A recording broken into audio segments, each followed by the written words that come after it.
Tips to improve at your cross.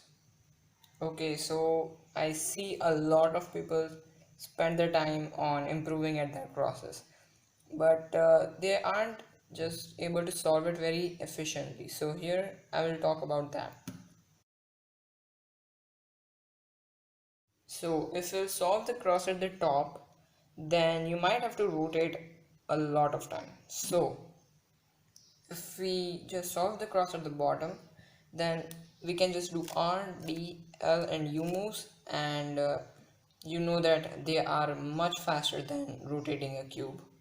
Also, it will help you to look ahead to your first pair. So yeah.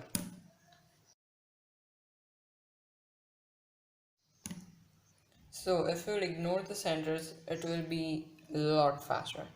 So like if we will not ignore the centers, then we may have to just like take it out and then just solve it.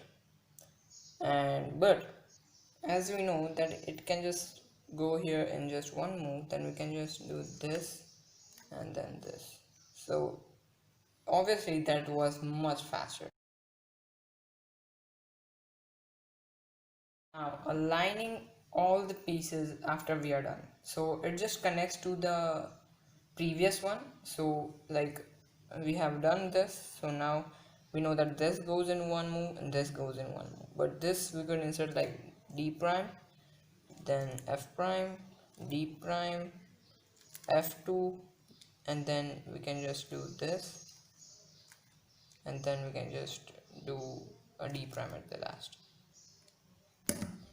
So now if you do that with without just ignoring the centers and aligning it afterward, it will look something like this. It took a lot of time. Piece to piece insert is something like this. So let's just insert this one first. But what I'm talking about is just um, we want this to come here, and we have to just make this go here to here, but it should be flipped. So we could just connect this one, and at the same time we just move this one move away from where it is going. So now we can just insert this first and then do an F prime. So let's just do that again. So what I just did is F prime, then I just inserted, and then this thing.